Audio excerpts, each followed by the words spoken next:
हरियाणा की हर अपडेट के लिए बेल आइकन दबाएं और सब्सक्राइब करें STV हरियाणा न्यूज। नमस्कार, आपके साथ मैं हूं अनामिका अजय मिश्रा। आप देख रहे हैं हरियाणा की आवाज, वो मंच जहां हम उठाते हैं आपसे जुड़े हुए मुद्दों को, लेते हैं आपकी राय और बनते हैं आपकी आवाज। तो आज हरियाणा की आवाज में हम बात करेंगे प्रदूषण की। आज हम बात करेंगे कि क्यों प्रदेश की हवा इतनी जहरीली हो गई है। आज हम बात करेंगे कि पराली का इसके पीछे कितना बड़ा रोल है। टोहाना से लगातार पराली जलाने के मामले सामने आ रहे हैं। टोहाना खंड में आगजनी की 285 मामले सामने आए हैं। वहीं कृषि विभाग ने 110 लोगों के खिलाफ मामला दर्ज कर लिया है। अधिकारियों का कहना है कि इस मामले में लोगों को लगातार जागरूक करने का काम किया जा रहा है। उपमंडल अधिकारी ने बताया कि उन्होंने क्षेत्र को रेड, ग्रीन और ऑरेंज जोन में बांटा है। रेड जोन में विशेष तरह के जागरूक अभियान चलाए जा रहे हैं। वहीं SDM नवीन कुमार ने बताया कि टोहाना में लगभग 3500 एकड़ भूमि में हार्वेस्टिंग हो चुकी है। किसान प्रशासन के साथ सहयोग कर रहे हैं। पराली प्रबंधन के लिए कस्टमर यूनिट को 80% और आपको बता दें कि व्यक्तिगत को 50% सब्सिडी विभाग द्वारा उपलब्ध करवाई गई है, ताकि किसानों को प्रोत्साहित किया जा सके। टोहाना के साथ साथ फतेहाबाद से भी ऐसी तस्वीरें, धुआं अपने आप को बताती, प्रदर्शित करती तस्वीरें आई हैं सामने। फतेहाबाद की हवा की गुणवत्ता भी लगातार खराब हो रही है।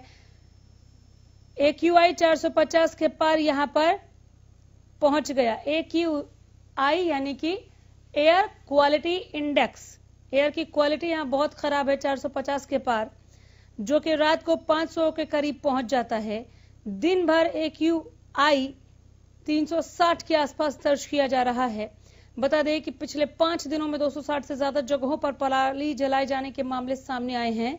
वहीं अब तक फतेहाबाद में करीब 150 किसानों पर पराली जलाने के मामले दर्ज हो चुके हैं। बावजूद इसके ये मामले नहीं रुक रहे हैं। हार्वेस्टिंग हो चुकी है। ऐसे में किसानों के लिए जागरूकता शिविर लगाए गए, उनको समझाया गया। बहुत कोशिशें हो रही हैं टीमें बनाकर के समझाया जाए। बावजूद इसके पराली को फूंकने का सिलसिला जारी है। नंबर ये रहे आपके टीवी स्क्रीन पर। ये हवा इतनी धुआं क्यों है, आप भी पूछिए। प्रदूषण के बढ़ते स्तर के लिए जिम्मेदार कौन लोग, आप भी पूछिए। अगर सूबे की हवा में दम घुटता है तो फोन कीजिए। नंबर आपकी टीवी स्क्रीन पर। हरियाणा की आवाज, ये मंच आप सबके लिए, जहां पर आपकी राय हमारे लिए बेहद अहम है। जरूर फोन कीजिए, अपनी प्रतिक्रिया दीजिए, अपनी राय दीजिए और आप भी पूछिए कि प्रदूषण पर कैसे लगेगी लगाम, कैसे नकेल कसा जाए। बिगड़ते हालात के पीछे जिम्मेदार कौन है? क्या पराली जलाने वाले लोग जिम्मेदार हैं? रोक के बावजूद किसान क्यों जला रहे हैं पराली? क्यों नहीं समझ रहे कि हवा बहुत जहरीली होती जा रही है? पराली जलाने को क्यों मजबूर है किसान? ये भी सवाल अहम है। क्यों किया जा रहा है पर्यावरण से खिलवाड़, आपकी और हमारी सेहत से खिलवाड़? ये हवा जानलेवा है। प्रदूषण को लेकर कानून को और कितना सख्त बनाना चाहिए, चूंकि मामले दर्ज हो रहे हैं सैकड़ों के हिसाब से, उसके बावजूद भी प्रदूषण रुकने का नाम नहीं ले रहा। पराली जलाने का सिलसिला थमने का नाम नहीं ले रहा। नंबर ये रहे आपके टीवी स्क्रीन पर। स्वच्छ वायु के लिए फोन कीजिए। हरियाणा की आवाज, ये मंच आपकी, जहां पर आप अपनी आवाज बुलंद कर सकते हैं, अपनी राय हम तक पहुंचा सकते हैं। एक दर्शक ने फोन किया है, मनोज का फोन आया है हमें। मनोज जी बोलिए। जी बिल्कुल, देखिए बताना चाहूंगा, जिस तरह से गुरुग्राम का प्रदूषण है वो लगातार बढ़ रहा है, उसके लिए आम आदमी क्यों जिम्मेवार बने? हर साल जिला प्रशासन बड़े बड़े दावे करता है कि अब की बार पॉल्यूशन नहीं होगा, चाहे इसके पीछे पराली जिम्मेवार है या फिर कंस्ट्रक्शन में जो काम चल रहा है वहां पे उड़ती धूल है, या जो ये रोड के कूड़ा ले जाती हुई गाड़ियां ये उड़ते हुए एक पॉल्यूशन को बढ़ाती हैं। हम क्यों इस चीज की हर बार हमको ही कष्ट क्यों झेलना पड़े? मैं सरकार से भी सवाल उठाता हूं कि इन्होंने जनरेटर बैन कर दिए, लेकिन जो डीजल ऑटो चल रहे हैं या जो डीजल की गाड़ियां चल रही हैं, 15 साल से पुरानी गाड़ियां सड़कों पर गुरुग्राम की दौड़ रही हैं, वो क्यों नहीं बंद कर दी जाती? इसके लिए कौन जिम्मेवार है? बिल्कुल जी, बिल्कुल सही सवाल उठाया आपने। आगे भी जरूर मनोज फोन कीजिए। मनोज की तरह आप भी हमारे साथ जुड़े। हरियाणा की आवाज, ये मंच आप सभी के लिए है, या आपकी आवाज के लिए मंच है, ताकि आप अपनी बात रख सकें, सवाल पूछ सकें। और बहुत जरूरी है ये स्वच्छ हवा पानी के लिए। जय सिंह ने हमें फोन किया। जय सिंह जी बोलिए। देखिए, जिस तरीके का पोल्यूशन है और पोल्यूशन कंट्रोल भी हुआ था, लेकिन कहीं ना कहीं इसके अंदर और पानीपत में तो इतनी फैक्ट्रियां हैं कि उन पर एनजीटी की भी नजर है, लेकिन उन पर कोई कार्रवाई नहीं हो रही है और पोल्यूशन जो है बढ़ना शुरू हो गया है। यही कारण है कि लगातार जो है पोल्यूशन बढ़ रहा है। लेकिन एक तरफ लॉकडाउन में मार्च के दौरान बंद हो गया था, लेकिन अब फिर वही हालात हो गए हैं जी। बिल्कुल बिल्कुल, अब भी वही हालात हो गए हैं और लोग चाहते हैं कि लॉकडाउन में जैसे एकदम स्वच्छ वातावरण बना था वैसा स्वच्छ वातावरण एक बार फिर से बने, पराली ना जलाई जाए और दूसरे जो कारक हैं प्रदूषण के उन पर भी कंट्रोल किया जाए। स्वच्छ वायु के लिए, हवा को जहर मुक्त करने के लिए, प्रदूषण रहित बनाने के लिए फोन कीजिए। नंबर्स आपके टीवी स्क्रीन पर, फोन लाइन्स हमारी खुली हुई है। रोक के बावजूद भी किसान क्यों जला रहे हैं पराली और उनके पास दूसरा ऑप्शन क्या है? जिस ऑप्शन को सरकार बता रही है कि आप पराली को न जलाकर ये कर सकते हैं, इसके लिए हम आपको मशीन दे रहे हैं और उस पर सब्सिडी मिल रही है आपको, उसके बावजूद भी किसान वो कदम क्यों नहीं उठा रहे, पराली को क्यों जला रहे? प्रदूषण को लेकर कानून को क्या और सख्त बनाना चाहिए? लगातार मामले दर्ज हो रहे हैं, उसके बावजूद भी प्रदूषण पर नियंत्रण नहीं है, कोई कंट्रोल नहीं है। हवा जहरीली और बहुत ज्यादा जहरीली होती जा रही है, क्या किया जाए? नंबर्स ये रहे आपके टीवी स्क्रीन पर, फोन लाइन्स हमारी खुली हुई हैं। बिगड़ते हालात के पीछे जिम्मेदार कौन है? रोक के बावजूद भी किसान क्यों जला रहे हैं पराली? दो जगहों की आपको तस्वीरें फतेहाबाद और टोहाना की दिखाते हुए सवाल पूछ रहे हैं, जहां पर लगातार एयर क्वालिटी इंडेक्स जो है वो बद से बदतर स्तर की तरफ जाते हुए नजर आ रहा है। जहरीली हो गई है प्रदेश की आबो हवा, इस हवा में दम घुटता है, सूबे की हवा में दम घुटता है। क्या करें? स्वच्छ हवा सभी के लिए जरूरी है, प्रदूषित हवा प्राण घातक है। कैसे प्रदूषित हवा से अपनी जान बचाएं, इसके लिए आपके सुझाव, आपकी प्रतिक्रिया, आपकी राय हमारे लिए बेहद अहम है। प्रदूषण पर कैसे लगाम लगाई जा सकती है, ये बताने के लिए जुड़े हमारे साथ एक और दर्शक जुड़ गए हैं। कुलदीप सिंह ने फोन किया है। सिंह साहब बोलिए। देखिए, पराली एक बड़ी समस्या है, किसान के लिए बड़ी दिक्कत है। इसके लिए सबसे पहले गवर्नमेंट ने करनी चाहिए जिससे कि ये जो पराली की समस्या है वो किसान खेत में इसको निपटा सके। इसके लिए कुछ इंस्ट्रूमेंट आदि जो है वो प्रत्येक गांव में गवर्नमेंट को भेजने चाहिए। जी हेलो जी जी, मैं सुन रही, बोलिए सर। जी, दूसरा, जहां तक दिल्ली के प्रदूषण का विषय है, मैं एक बात आपके ध्यान में लाना चाहता हूं। इसका प्रदूषण का एक बहुत बड़ा कारण ये भी है कि जो दिल्ली के चारों तरफ बड़ी बड़ी जो इमारतें खड़ी हो गई है ना, वो हवा को क्रॉस नहीं होने देती। तो वो से जितनी जल्दी हो सके गुड़गांव और दिल्ली से उद्योगों को उठा करके और बाहर निकालना चाहिए। जब तक गुड़गांव और दिल्ली से वो छोटे मोटे जितने भी उद्योग बाहर नहीं निकलेंगे, यहाँ के प्रदूषण की समस्या खत्म नहीं होगी। धन्यवाद। चलिए, बहुत शुक्रिया सिंह साहब की तरह आप भी जुड़े। नंबर से आपके टीवी स्क्रीन पर, फोन लाइन्स हमारी खुली हुई हैं, ज्यादा से ज्यादा संख्या में फोन कीजिए। फिर खराब हो गई है प्रदेश की आबो हवा, इस हवा में दम घुटता है। अगर स्वच्छ हवा चाहिए तो आवाज बुलंद कीजिए। चूंकि मामला दर्ज होने के बावजूद भी पराली को जलाने का सिलसिला थमने का नाम तो नहीं ले रहा। टोहाना में पराली जलाने के 285 मामले सामने आए हैं। तकरीबन 200 मामले फतेहाबाद से भी दर्ज किए गए। बावजूद इसके पराली जलाने को किसान तत्पर दिख रहे हैं। लेकिन क्या मजबूरी है? आखिर ऐसी क्या मजबूरी है किसानों की कि पराली को जलाया जा रहा है? क्यों किया जा रहा है पर्यावरण से खिलवाड़? एक दर्शक हमारे साथ जुड़ गए हैं, दिनेश नरवाल ने फोन किया। दिनेश जी बोलिए। हेलो, नमस्ते जी। नमस्कार सर। मेरा दिनेश नरवाना का हूँ जी, नरवाना का। ठीक है, नरवाना से फोन किया आपने, बोलिए सर। ऐसा है जी, ये तो एक पराली का तो एक बहाना सा बना रखा है जी। और ये देखो जी, बड़ौदा में चुनाव होने लग रहा है, कितने लाखों टन रोज यूक्रेन तेल प्रदूषण फैला रहे हैं, उसके ऊपर तो कोई बातें नहीं कर रहा जी। कितनी जनता को बुला लेते हैं अपने गाड़ियां के हिसाब से, उनके ऊपर तो कोई कार्रवाई नहीं, ना कोई मास, ना कोई। अब बल्कि मैं ये कहता हूँ इलेक्शन ही नहीं करवाना चाहिए था, एक सीट से कोई फर्क नहीं पड़ता था। मुख्यमंत्री जी यहाँ के एमएलए थे ही, बड़े रहते, जब ठीक हो कोरोना या और फिर करवा लेते चुनाव में, क्या फर्क पड़ता है जी। इनमें बिहार में राष्ट्रपति शासन लागू करा देते, ये तो अपने प्रॉफिट की जगह तो कुछ बोलते नहीं जी। जहाँ जनता का प्रॉफिट आता है वहाँ ये चीज है, वो चीज है, ये बीमारी कर लेते हैं जी, जो गलत है। सरकार ने कुछ करना चाहिए। ये इतनी जनता इकट्ठी कर रखी है जी, बताओ। बीजेपी ने भी, कांग्रेस ने भी, और 90% लोग फालतू जा रहे हैं हमारे भर के, वो फिर लहरे तक के खाते हैं। इतना पेट्रोल फूकने लग रहे हैं और पैसे भी खर्च होने लग रहे हैं, ना कोई चुनाव जो पूछता भाई ये इतनी गाड़ी करता है, खत्म। इनकी पकड़ो, साइए अरेस्ट करो। एक अकेला आदमी जाए, 5 आदमी आएगा, 3 आदमी जाएंगे, कितने दान लग रहे हैं। स्टेज पे 100 बैठे हैं, खट्टर साहब की स्टेज देख लो, 100 आदमी, सर पराली पर कुछ बोल दीजिए। पराली तो एक ऐसी चीज है जी, इससे कोई फर्क नहीं पड़ता।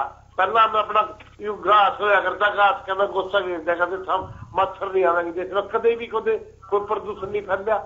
ये भी ठीक है, बिजली ढह पड़ी, इसका प्रदूषण पराली की वजह से आ रहा है। पराली की वजह से आ रहा जी, थर्मल कितने साल लग रहे हैं, आग रोज से खाने लग रहे हैं ऊपर। दो फतेहाबाद और टोहाना, सर फतेहाबाद और टोहाना की एयर क्वालिटी इंडेक्स पता है आपको? दिन में 450, रात को 500 से पार। आप समझते हैं ये कितना घातक है?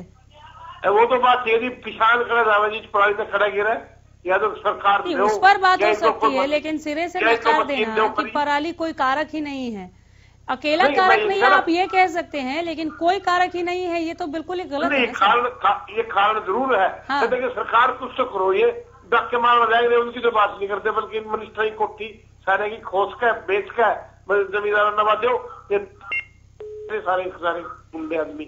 चले, बहुत शुक्रिया, बहुत धन्यवाद। आगे भी जरूर फोन करें, इनकी तरह आप भी फोन कीजिए। नंबर आपके टीवी स्क्रीन पर फोन लाइंस खुली हुई है। पराली जलाने को क्यों मजबूर है किसान? क्यों पराली को फूका जा रहा है और हवा को प्रदूषित किया जा रहा है? क्यों किया जा रहा है? पर्यावरण से खिलवाड़ आपकी हमारी जान के साथ, ये सौदेबाजी नहीं तो और क्या है फिर? ये खिलवाड़ नहीं तो और क्या है फिर? क्यों ये दमघोटू हवा हमें मिल रही है? ये किसकी वजह से मिल रही है? जिम्मेदार कौन है? जवाबदेह कौन है? हमारे साथ बीके यादव जुड़ गए हैं। यादव जी नमस्कार, बोलिए। नमस्कार जी, नमस्कार। बहुत बहुत साधु आदर जी हमारी नागा बाबा पूर्णानंद मंगलानंद सेवा समिति नंदगांव की तरफ से आपको और आपकी संपूर्ण हरियाणा न्यूज टीम को थोड़ा विषय बताएंगे प्लीज जी। सर आज जहरीली हवा पर बात कर रहे हैं, वायु प्रदूषण पर बात कर रहे हैं। लगातार हम देख रहे हैं फतेहाबाद टोहाना में पराली को फूंका जा रहा है। एयर क्वालिटी इंडेक्स बद से बदतर हो गई है सर। जी जी, मैं ये कहना चाहूंगा कि जो वायु प्रदूषण हो रहा है, सबसे पहले तो ये पराली तो जला रहे हैं, लेकिन पटाखों का क्या कर रही है सरकार? प्रशासन को भी पता है, सरकार को भी पता है, पटाखों की फैक्ट्रियां ऐसे ही चल रही हैं। ये क्या सिस्टम हो रहा है? कहते हैं हमने पटाखे बंद कर दिए, पैसे कहते हैं लेकिन करते बंद नहीं। फाइलों में बंद हो जाते हैं, लेकिन ग्राउंड लेवल के ऊपर फाइलिंग ये चलती रहती है फैक्ट्रियां। अगर सरकार चाहे सही तरीके से शटरिकली, तो मैं ये कहता हूँ 24 आवर के अंदर वायु प्रदूषण बंद हो सकता है, लेकिन सरकार शटरिकली नहीं चाहती। किसानों को जो पराली जलाने का मौका मिल रहा है, वो सरकार की जवाबदेही होनी चाहिए, प्रशासन की जवाबदेही क्यों नहीं तय करते? सरपंच नंबरदार क्या करते हैं गांव में? सरपंचों को भी जवाबदेही होती है। दिल्ली में कैंडिडेट का पैसा आता है, उसको खाने का माल सरपंचों को मिलता रहे। उनका गांव में जो वायु प्रदूषण हो रहा है, क्या उनकी निगरानी नहीं होनी चाहिए? पंच क्या करते हैं? पर मंथ उनको भत्ता मिल जाए, वो भत्ते खाली भत्ते लेने के लिए बने गए। तो मेरा सरकार से निवेदन है, पंचायत को सख्ती आदेश दिया जाए, नंबरदारों को आदेश दिया जाए। अगर इनकी जवाबदेही तय नहीं करते तो सरकार भी ढीली है अपने शासन में। रामराज का कहने वाले रामराज सरकार के तो एक अनोखा उदाहरण था रामराज में, तो अयोध्या में।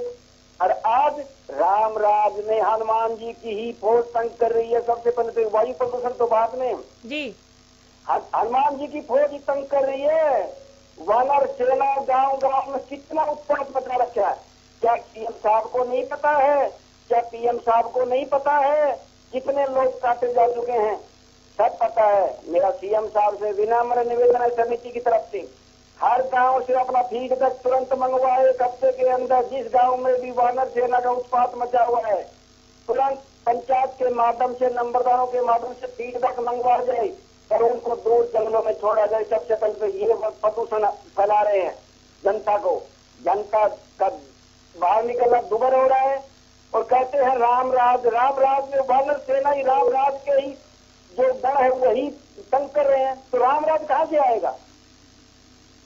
और फिर रही बात प्रदूषण की, पर्यावरण का जो महकमा है, जिसके पास मंत्रालय है, उससे मैं निवेदन करना चाहूंगा और सीएम साहब से स्पेशली रिक्वेस्ट करना चाहूंगा हमारी समिति की तरफ से, जितने भी रोड के दोनों तरफ है, हलदार, छायादार और जो है ना धार्मिक रुद्राक्ष जैसे पौधे, उसके साथ में हर्बल पौधे, जितनी भी नहरें हैं, नहरों के दोनों छोर के ऊपर ये कर्मचारी रोड के और ये नहर के जो कर्मचारी है, ये खाली तनख्वाह लेने वाले नहीं होने चाहिए।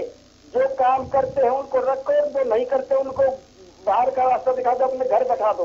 काम करने वालों की कमी नहीं है, लाखों बेरोजगार हैं। तो आपसे मेरा रिक्वेस्ट है, जितनी भी नहरें हैं उनका सर्वे करवा करके उनके दोनों ओर फलदार वृक्ष, छायादार, हर्बल, आयुर्वेदिक जितने भी सर्वे करा करके उनके ऊपर लगा जाए।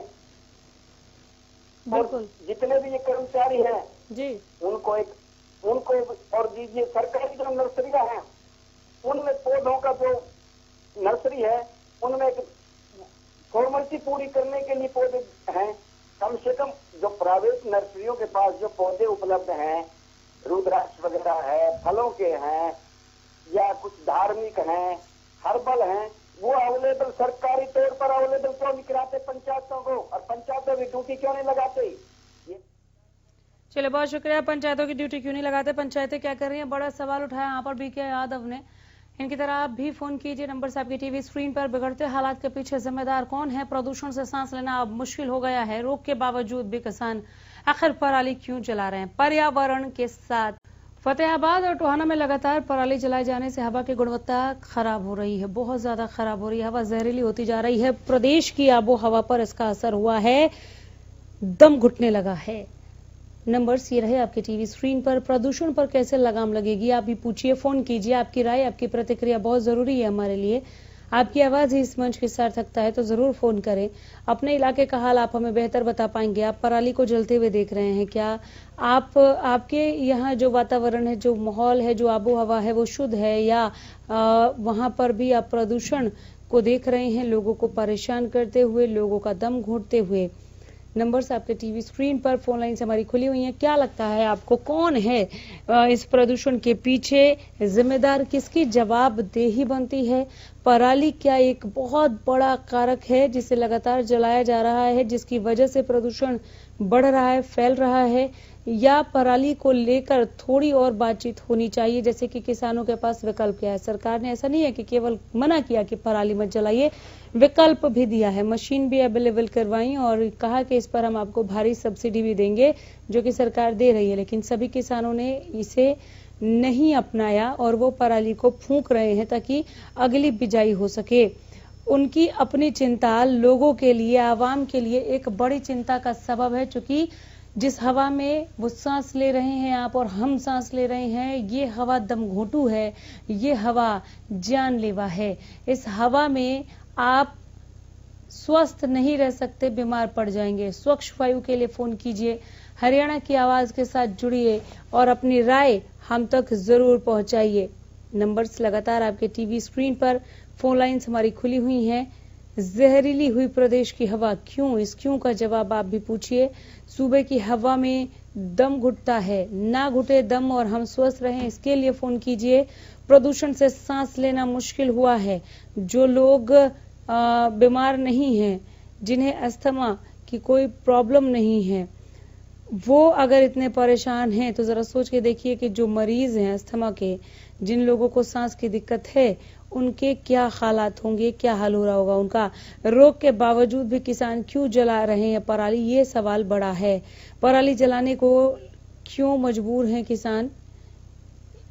पराली जलाने के लिए जो तस्वीरें दिख रही हैं, उससे क्या पर्यावरण से खिलवाड़ आपको समझ में आता है? प्रदूषण को लेकर कानून को और सख्त बनाना चाहिए क्या? केवल केस होके जुर्माना भरने से मामला निपटता नजर नहीं आता।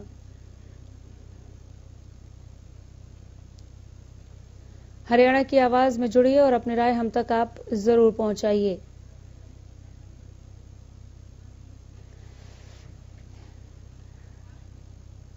एक दर्शक हमारे साथ जुड़े हैं, प्रदीप ने फोन किया। प्रदीप जी बोलिए। ये पराली के बारे में आप कह रहे हो, पराली क्यों फूंक रहे हो किसान है? इसमें आप ये भी कह रहे हो कि अच्छा मैडम आपने बोल रहे हो कि ये पराली के बारे में पराली क्यों फूंक रहे हो, सरकार ने सब्सिडी दे रखी है, वो यंत्र खरीदने खातिर है जो पराली अंदर चली जाए जमीन में। बोलते रहिए सर, बोलिए, मैं सुन रही हूँ। आप टीवी को सुन के मत रिप्लाई कीजिए। हाँ तो मैडम इसमें वो जो यंत्र आप दे रहे हो जो सब्सिडी पे है, जो सरकार दे रही है वो इतने महंगे है, सब्सिडी काटने के बाद भी वो हमारे पास नहीं खरीदे जाते मैडम। हाँ तो ये फैक्ट्री चल रही मैडम, इन बंद कराओ, पराली के क्यों दे रहे हो, हम बिजाई कैसे कराएंगे? बिल्कुल मैं समझ रही हूँ कि पराली नहीं हटेगी तो बिजाई कैसे कराएंगे, लेकिन सर प्रदूषण के बढ़ते स्तर को देखते हुए ना, ये जो आप फैक्टर गिना रहे हैं, जो कारक आप गिना रहे हैं, वो समझ से बाहर है। अगर पराली की वजह से प्रदूषण लगातार तेज रफ्तार पकड़ रहा है, लोगों के लिए जानलेवा हवा साबित हो रही है, तो आपको इस पर सोचना होगा। और सब्सिडी को लेकर आप सरकार से बेशक आप बात कर सकते हैं, इसमें कोई दो राय नहीं है कि सब्सिडी नाकाफी है और इतना महंगा मशीन आप अफोर्ड नहीं कर पा रहे हैं, उस पर बात हो सकती है। बहुत शुक्रिया फोन करने के लिए। एक और दर्शक ने फोन किया है, देवेंद्र ने। देवेंद्र जी बोलिए। जयराम जी की जी। जयराम जी की सर कहिए। मैडम देखो, किसाना पे सवाल उठे हैं, जवाब उठे है, बने भी है, हम मानने भी है भाई हम आग लगाओ है, जीव जंतु धरती के भी खराब हो है, सारी चीज मानना है, आपकी बात भी मान लेंगे। पर सबसे बड़ी तो कमी और भी तो है, ये जितने मोटे मोटे पेटा के ये अधिकारी बैठे, जिनके घर में अगर जैसे ही धड़ा जांच हो जा या सरकार दावे करे है अगर हम भ्रष्टाचार मिटाओगे, इनकी जांच करवा दे सरकारी कर्मचारियों की, इनकी जांच हो जाएगी, पता लग जाएगा। ये फैक्ट्री है, कितनी फैक्ट्री है, ये फैक्ट्री देश का नाश करने लग रही है, पोल्यूशन फैलाने लग रही, जीव जंतु मारने लग रही, जहरीला धुआं छोड़ रहे हैं, इन पर जांच क्यों ना होती, इन पर कार्रवाई क्यों ना होती, क्यों ना होती? अब जितने ये कर्मचारी हैं इनकी जेब मोटी मोटी हो रही है। देवेंद्र बिल्कुल मैं इत्तेफाक रखती हूँ आपकी बात से, लेकिन इसका ये मतलब नहीं है कि कोई और प्रदूषण फैला रहा है तो हम भी पराली को फूंक कर प्रदूषण फैलाएंगे। ये हवा सबके लिए जानलेवा है, ये उन किसानों के लिए, उनके परिवार, उनके रिश्तेदारों के लिए भी उतनी ही जानलेवा है जितनी आपकी और हमारे लिए है। हर एक कारक पर हरियाणा न्यूज सिर्फ ये नहीं कह रहा कि पराली की वजह से ही प्रदूषण फैल रहा है, लेकिन हाँ पराली भी एक फैक्टर है, एक कारक है, या आप भी अच्छे से जानते हैं। हर एक कारक पे एक्शन होना चाहिए। देवेंद्र